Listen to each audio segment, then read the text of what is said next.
the Honourable Speaker, sir, Honourable Ministers and Assistant Ministers, Honourable Leader of the Opposition, Honourable Members of Parliament, ladies and gentlemen. I also greet those that may be watching us on live stream or listening in on the radio. Speaker, sir, last week, Pacific leaders gathered in Nuku'alofa in the Kingdom of Tonga for the 53rd Pacific Islands Forum Leaders Meeting 2024. The forum brought together heads of states, heads of government, and ministers from across the Pacific region. The theme for the forum leaders meeting was a transformative and resilient Pacific, build better now. On Thursday, the 29th of August, sir, I joined other forum leaders in the beautiful islands of Vava'u for the leaders' retreat. The retreat provided an opportunity for Pacific leaders to consult and hold honest discussions on matters of priority, challenges, and opportunities facing our region. Mr. Speaker, sir, the retreat also provided an opportunity to discuss the concept of the Ocean of Peace, which I had presented to the August House not so long ago. The leaders reflected on the concept and welcomed its alignment with the 2050 strategy for a blue Pacific continent, the 2018 Boer Declaration on Regional Security, and the 2000 Biketawa Declaration. Forum leaders acknowledged the importance of the principles presented through the concept for the Ocean of Peace. I'm pleased to report, Mr. Speaker, sir, that the leaders have tasked the Forum Secretariat in cooperation with Fiji to develop a draft Ocean of Peace declaration for consideration by the leaders at the 54th Pacific Island Forum Leaders meeting in Honiara, Solomon Islands in 2025. The federal leaders and I were especially encouraged by the very positive remarks of the representatives of the United States and Chinese governments at that meeting. The U.S. Deputy Secretary of State, Dr. Kurt Campbell, and China's Special Envoy to the Pacific, His Excellency Qian Bo, in their remarks, embraced the concept of the Ocean of Peace and demonstrated in very clear language the intentions of China and the United States to cooperate in the Pacific, with the Pacific, and the Pacific Island countries. Allow me, sir, to quote their comments. Dr. Kurt Campbell, the Deputy Secretary of State of the United States of America, had this to say, and I quote, "I had a very good meeting just now with the excellent representatives from the People's Republic of China.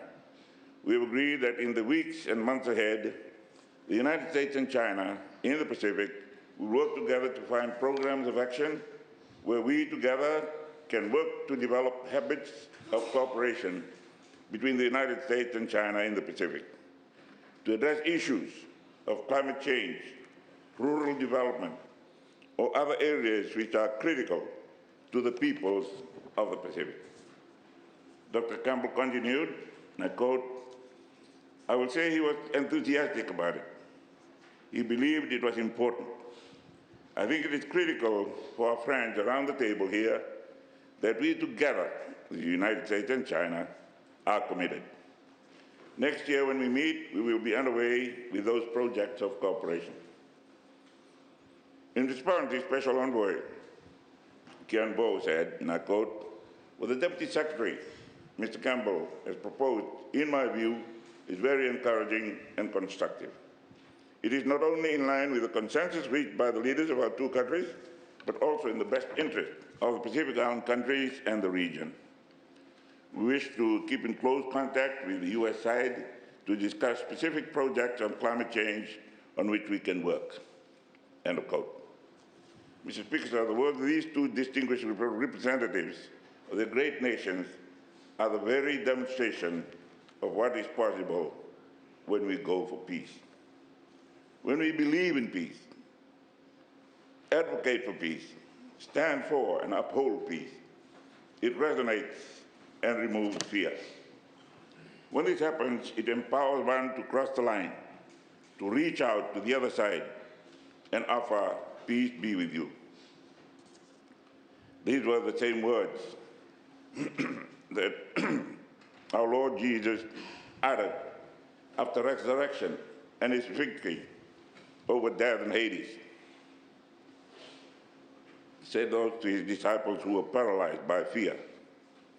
And in my discussions in London and in New York, I had mentioned that peace is really the absence of fear, absence of fear rather than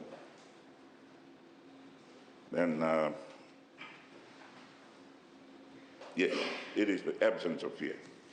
Peace moves people to dare again, to rediscover themselves, and eventually offer the same peace. I'm very encouraged that at this time we're also having our own truth and reconciliation processes here in Fiji, and that I believe is going well, according to the report from the minister responsible. The Pacific Policing Initiative, another significant milestone, Mr. Speaker, sir, is the endorsement of the Pacific Policing Initiative at the heels of the leaders' decision on the Ocean of Peace. This is a major regional initiative to strengthen collective peace and security throughout the Pacific. Mr. Speaker, sir, the Pacific Policing Initiative can be said to be a practical expression of the Ocean of Peace. If the Blue Pacific wants to make a leading contribution to global peace, we need practical means to support peace here at home. Mr. Speaker, sir, one of the principles of the Ocean of Peace calls for the introduction of a code of conduct. No one needs reminding of the scourge of drugs and related crimes that befall our nation and others around the region. The Pacific Policing Initiative is central to the Ocean of Peace. Peace needs to lead to a change of behavior. The Pacific Policing Initiative provides for the establishment of regional training centers of excellence and a standing multinational deployable force. Mr. Speaker, sir, this initiative came to life through Fiji's chairmanship of the Pacific Island Chiefs of Police Conference, chaired by the acting commissioner, Juki Fongchu. The region has seen the benefits of regional peacekeeping and humanitarian training through Fiji's facilities at Black Rock Camp. Our discussion surrounding climate change, Mr. Speaker, sir, on Pacific Resilience Facility, the forum leaders provided support to the Pacific Resilience Facility. This is the first Pacific-led, member-owned and managed, and people-centered climate and disaster resilience financing facility. Leaders agreed that the facility will be domiciled in Tonga. Development partners have made commitments to the facility, including Australia, Australian dollars 100 million, Saudi Arabia, US dollars 50 million, US dollars, the People's Republic of China, US dollars 500,000, the United States of America, US dollars 25 million, and the United Kingdom has pledged the provision of technical support valued at 1.3 million pounds. New Caledonia, sir. In addition to this, the forum leaders were provided an update on the situation in New Caledonia by the President of the Government of New Caledonia, the Honourable Louis Mapo. Fiji, along with other forum leaders, reaffirmed our continued call for order and stability to prevail. I also reiterated Fiji's commitment to the deployment of high-level forum Troika Plus now, is the three leaders plus the Prime Minister of Fiji. Observer mission to New Caledonia as discussions continue on a date for the mission. Other highlights from the forum leaders meetings are reflected in the forum leaders communique developed as an outcome of the leaders plenary and retreat Although I didn't want to interfere with Troika, there was a personal invitation from the President of France for me to be present. Bilateral meetings, sir. In parallel to the Forum Leaders Program, the Fiji delegation held 22 bilateral meetings throughout the week. The annual Forum Leaders meeting provides an opportunity for Fiji to meet bilateral and multilateral development partners to progress development cooperation. I had the privilege of meeting and holding discussions with the United States Secretary General, the United Nations Secretary General, Antonio Guterres, who continues to express his admiration and respect for Fiji because of the work done by our peacekeepers. The Prime Minister of Papua New Guinea, the Honorable James Marape, Prime Minister of Cook Islands, the Honorable Mark Brown, Prime Minister of the Solomon Islands, Honorable Jeremiah Manele, Prime Minister of Tonga, the Honorable Soboleni Kavameliku. He sent his greeting to you and his relative sitting in the back row of the opposition benches. Also the Governor of American Samoa, Honorable Lemanu Maunga, and the United States Deputy Secretary General, Secretary of State, Dr. Kurt Campbell. Air transport agreement with the United States, sir. I'm pleased to report to this August House and the nation that the Fiji's first official air transport agreement for an open skies was signed with the United States on Wednesday, the 28th of August, in the margins of the meeting, after our cabinet approval the day before under DPM subcommittee. The agreement will advance our country's bilateral aviation cooperation and bring civil aviation transportation relationship between the United States and Fiji to the highest modern standard. The agreement will expand our economic and commercial partnership, promote people-to-people ties, and create new opportunities for customers, airlines, and travel companies. Under the agreement, air carriers will be able to provide more affordable, convenient, and efficient air services to travelers and shippers, promoting tourism and commerce. The agreement includes unrestricted capacity and frequency of services for both passenger and all cargo carriers, open route rights, an open charter regime, self-handling provisions, and open code sharing opportunities. I'm confident, Mr. Speaker, sir, that this will foster increased investment, maintain trade, and increase visitor arrival for Fiji's tourism industry, and also contribute to our continuing growth. Fiji Airways' new 90 Dallas flight route will commence on the 10th of December of this year.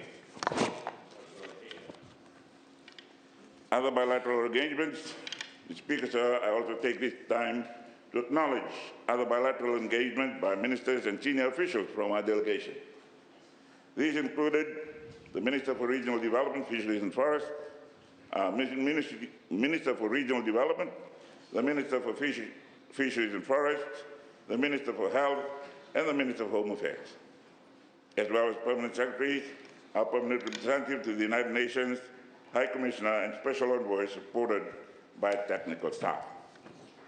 Fiji actively participated in various side events and meetings that were held on the margins of the leaders' meeting. Mr. Speaker, sir, now that the meeting has concluded, the next stage is for work to start. All in all, Mr. Speaker, sir, the meeting in Tonga was a timely reminder of the resilience of our Pacific region when we work in solidarity and unity. This was evident when meeting proceedings were barely affected by a 6.6 magnitude earthquake and aftershocks occurred after heavy rain in Tongatapu on Monday, the 26th of August. It was a stark reminder to all that were present of the challenges that we face on this side of the world. To conclude, Mr. Speaker, sir, I would like to extend my deepest gratitude to His Majesty the King, King Tupo VI, the Prime Minister, the Crown Prince and Crown Princess, the Royal Highnesses Prince Tupotoa Ulukalala and Princess Sinaitakala, who were at the meeting throughout the 5 days, occupying Tonga as the chair in the conference. The people of Tonga, the excellent arrangement made in hosting the 2024 Pacific Leaders Meeting, and for the warm hospitality extended to all delegations during our stay. Tonga's rich culture and tradition, vibrant dances and jubilant mawhana, uplifting sounds of choir and harmonious community spirit of the Friendly Isles was on full display, a most remarkable experience and wonderful showcase for our Pacific Way. To speak as a ministerial statement are great opportunities for the government to keep the opposition members abreast with what we are doing.